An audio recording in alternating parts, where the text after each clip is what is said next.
Good afternoon, and welcome to this afternoon's first Mastermind Keynote. The theme of this Mipcom is the big shift, transitioning to a reshaped media landscape. And many of the discussions here at Mipcom will be around the many facets of this very big topic. And one of these facets is the much closer links now between production and distribution. And this next keynote really embodies this subject.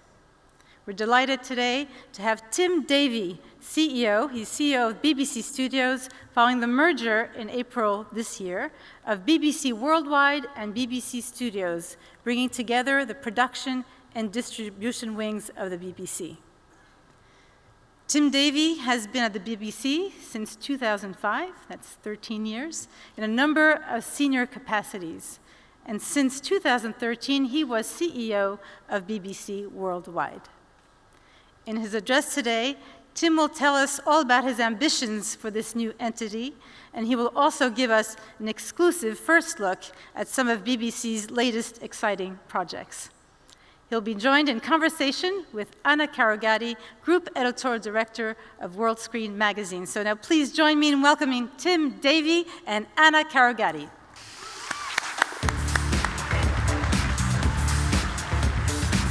Thanks a lot.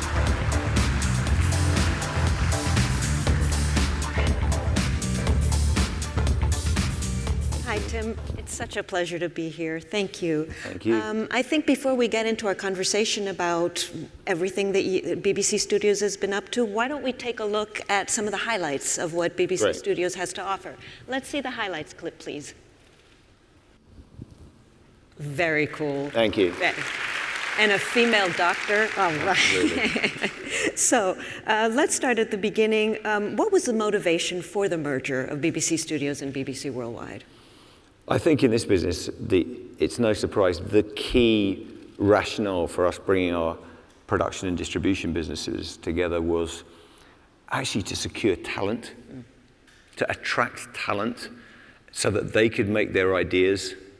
Yeah. And I know it's frighteningly simple. We saw that. But at the heart of it is we are in an incredible time where everyone knows this in the audience, is speed of change is dizzying. Right. Scale is becoming more defining. Yes. So you have to decide what business you're in. And frankly, what we needed to do was to attract the best and retain the best talent, was to have a system which enabled you to come up with an idea, get it made, get the funding together, and come to the market quickly. So you can talk all the technical things about vertical integration and the kind of business school stuff, but at the end of the day, it is about making projects happen. And bringing the various components of the business together enables you to move at speed and to make bigger things happen quickly. Right. And we felt the overwhelming need to do that. Right. Now, there's a premium on talent now, right? Because there's so many outlets, and there's some of the tech companies that are throwing huge amounts of money out to talent. How is BBC Studios competing for talent, and how wide are you casting your net?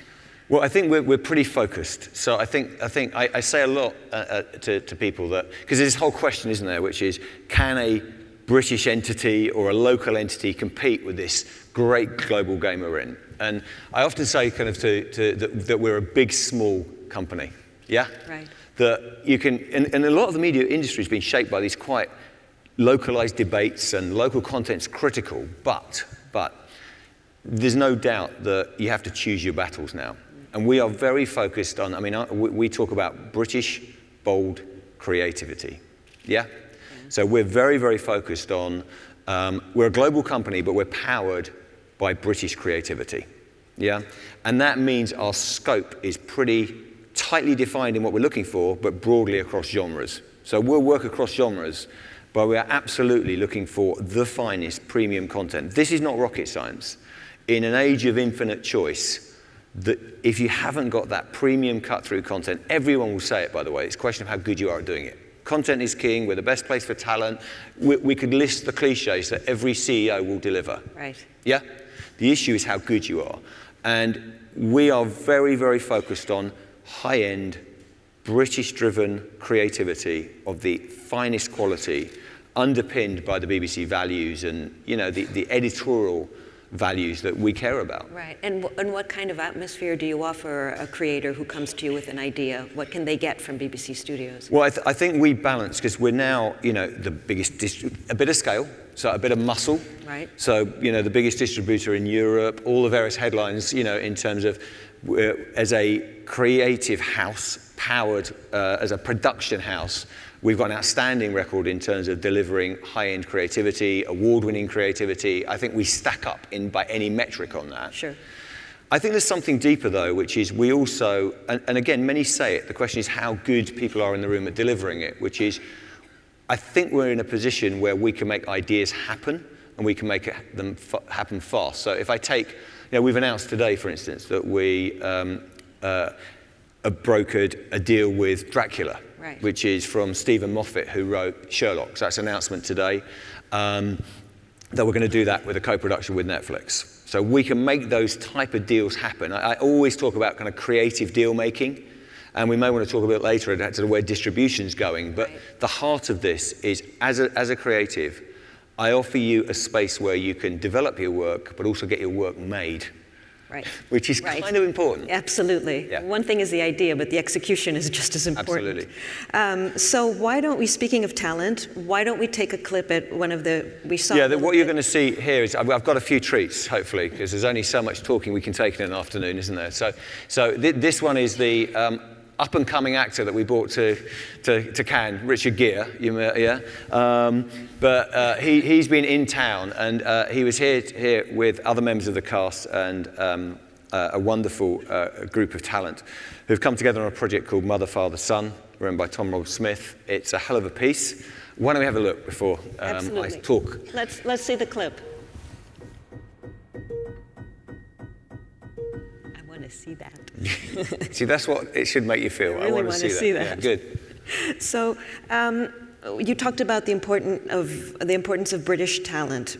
How does BBC Studios support the British TV industry, and why is it important to do that in this global world? I'm really passionate about the UK creativity and what that means, because I think we have to fight. I think there's a lot of jeopardy out there. If you're interested in telling a story of, the UK creative industries, which I feel very strongly about, it is that we have homegrown IP, we're growing talent. I mean, one of the things I can do in a big production business with the base we've got is I can grow writers, I can grow young talent through that. It's incredibly important we keep the skills going through, the craft skills.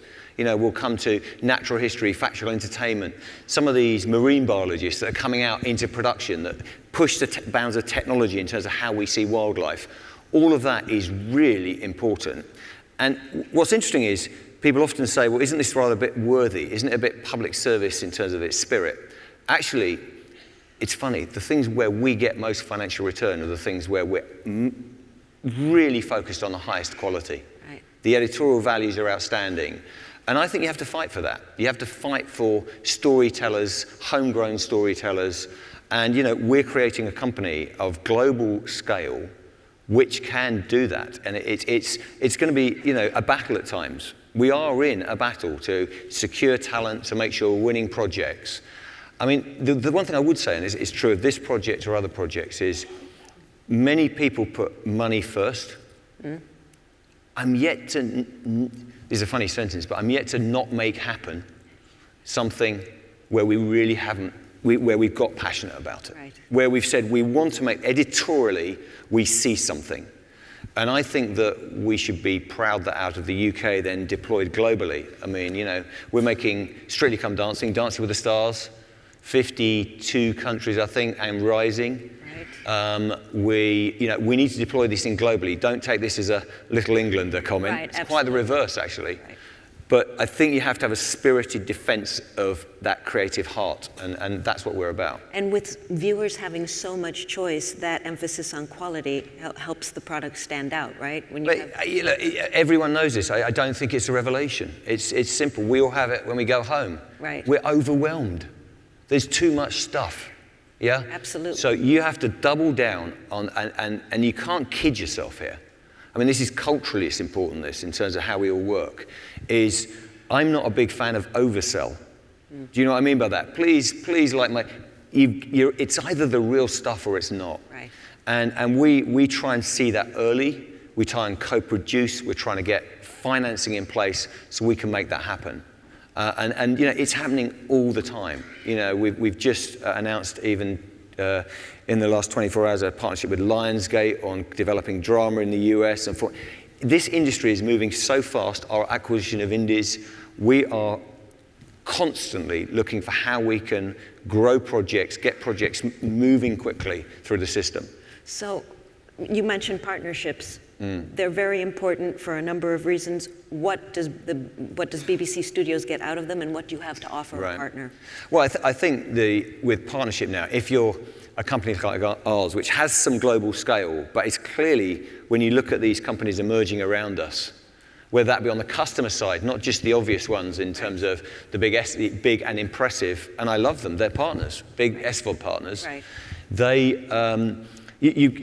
You have to say that one of the things you've got to do is look where it's appropriate for you to use other people to get scale. Right. And I think there's the two things we do. One is in the States, for instance, I was very keen to find a partner for BBC America. So we had that strength. That's worked brilliantly. Great show called Killing Eve, just out there. Doctor Who, premiered in London with outstanding numbers with Jodie. Female empowerment, and it's worked, it's amazing. And that's gone on BBC America. But truthfully, we needed a partner. We needed a muscular, big partner to help us, and AMC Networks. It's been brilliant, it's absolutely been brilliant. Separately, I think you also need sometimes partnership to make creative projects happen. So, we've got another clip actually, which is Les Miserables, the Hugo novel. No singing for those of the musical fans, unfortunately, but it's a wonderful piece. But in that, we're partnering with PBS Masterpiece. We are all the time looking at how we can work with our companies. So actually, that's been made by Lookout Point, which we own as an indie. Right. None of these deals now, as I'm sure this audience knows, are just just taking one single source and just making a project. That's rare now. Right. It is your ability as an organization to come together with partnerships, create these partnerships, but critically not disrupt the editorial credibility of a piece. That's key, isn't it? We're really passionate about that. So, we've had 9 funders on natural history programmings, but it's really clear who the exec producer is. It's their vision, it's their creative spirit that's driving the project. And bluntly, with Les Mis, you've got Andrew Davies is an amazing writer with an amazing visionary writer, still, unbelievable in terms of his ability to condense these long stories and create compelling drama.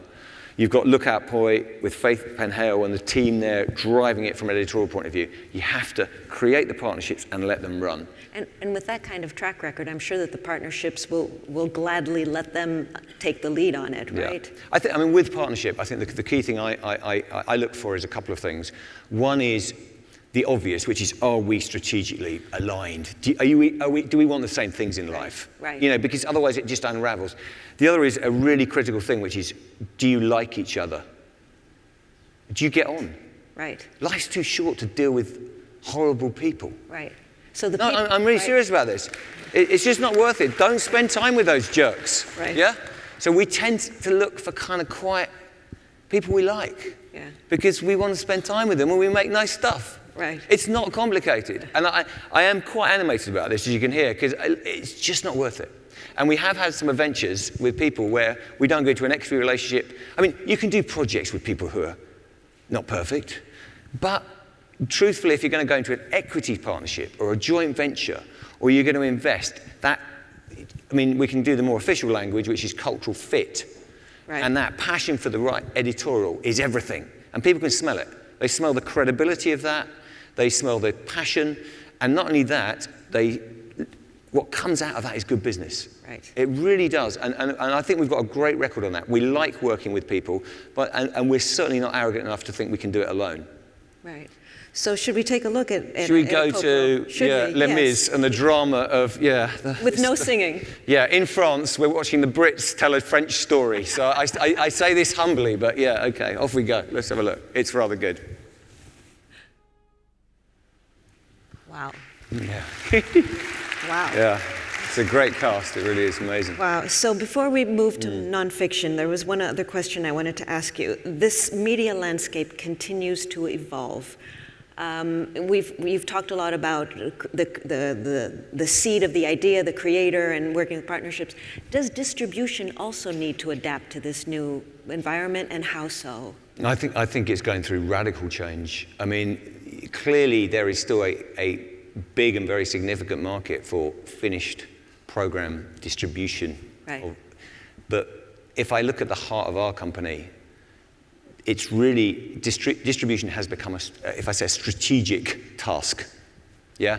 What do I mean by that? I mean that we are looking long-term about how do we balance our business across customers?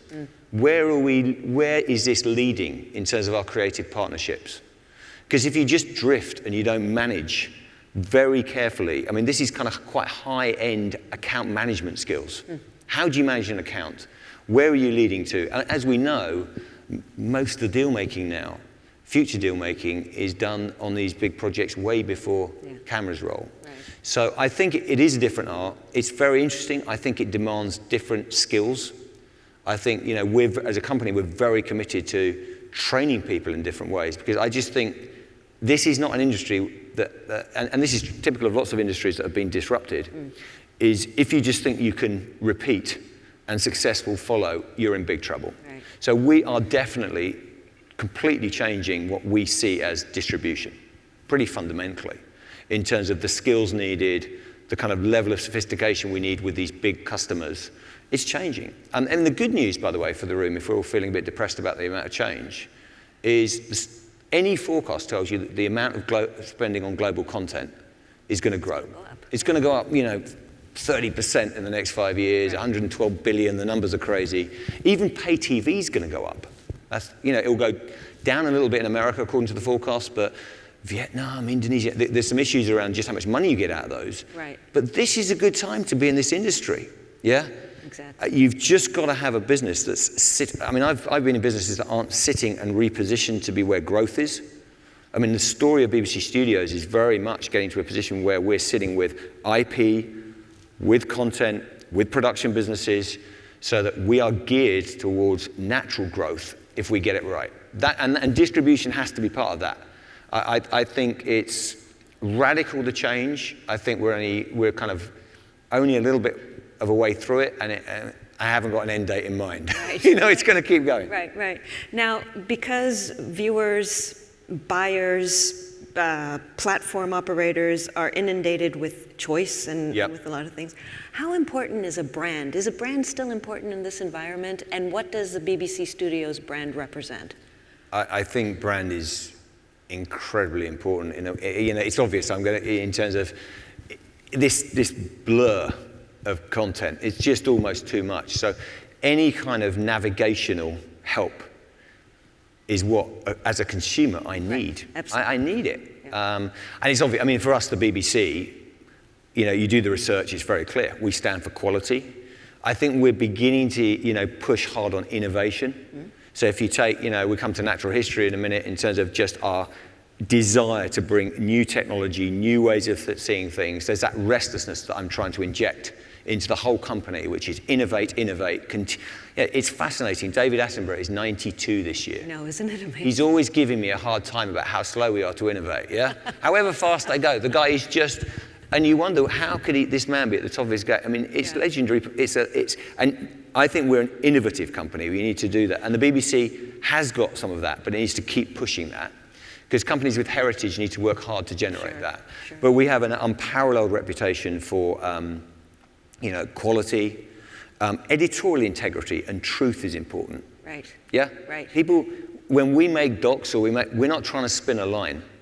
We are underpinned by impartiality in our news operation across the BBC Group. Right. But in our program operation, we do have very, very high editorial standards. The question there is to make sure now we're making for everyone. So this isn't just for BBC Airwaves. We've made third-party commissions for Channel 5, Channel 4, Discovery. That's right. But what we offer is, I think, the highest quality in editorial, and we really believe in that.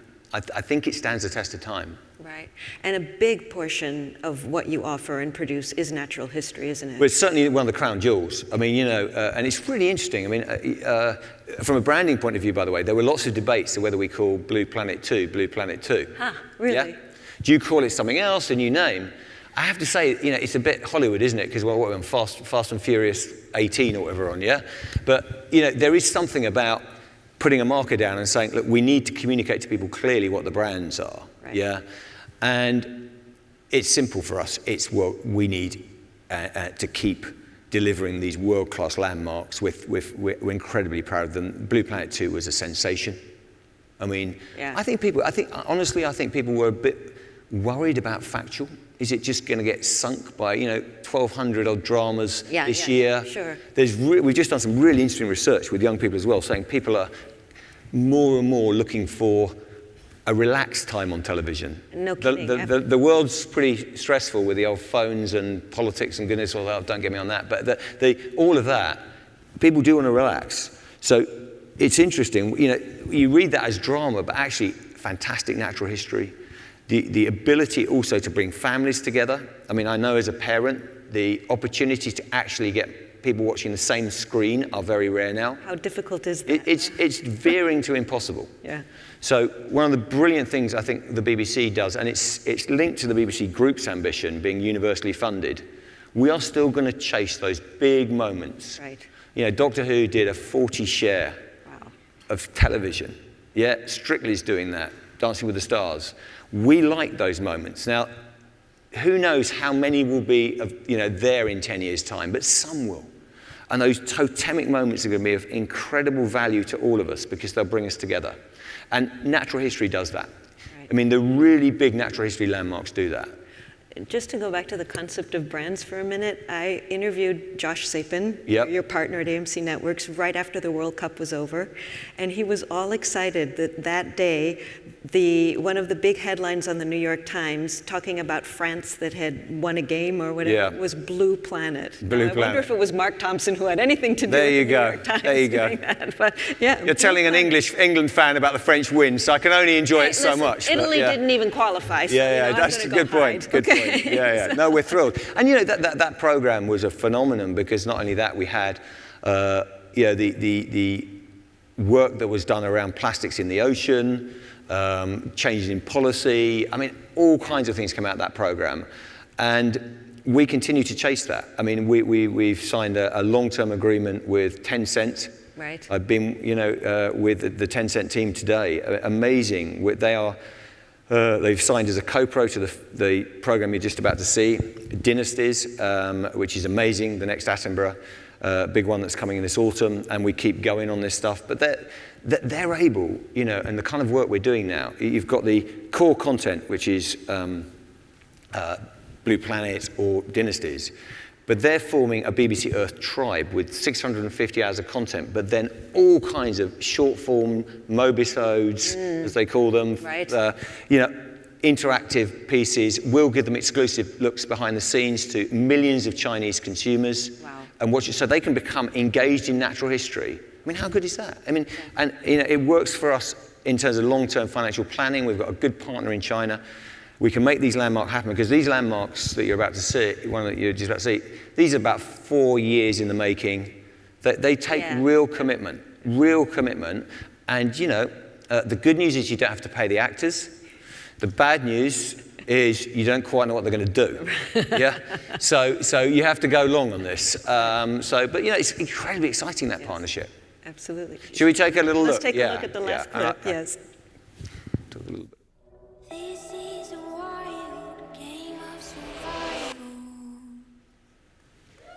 Wow. Yeah. That's amazing. It's kind of like mother, father, son, but in a slightly different guise, isn't it? Yeah, it's pretty powerful stuff, actually. I don't know, hopefully some of the audience saw the first episode, but the chimps episode is not to be missed. I mean, it's going to be, it's really interesting, that program, because it is a bit more demanding. You're being asked to go through a story for a decent chunk of time with one family, but it's pure Shakespeare, it really is. Wow. All right, and we have a minute left, and so please condense the answer. As you look forward 12 to 24 months, where do you see the biggest opportunities and where do you see the biggest challenges? Simply put, now BBC Studios is making for everyone. We're no longer just a BBC supplier. We have huge opportunities to make outstanding content with people. Simple as that. We've got to make some choices in terms of who we partner with. Biggest challenges are keeping real pace and agility and making sure that short-term decisions don't limit our options in the long. You know, you have some sense of where you're heading. Right. And I think you've got to really free yourself from some of the historical ties of just how you behave. We've got to move on now. Right. And we're very excited by it. It's an interesting time if you've got some great content. Fabulous. Will you please join me in thanking Tim? Thank you for being here. Thank you. Thank you, Anna. Thank you. Thank you.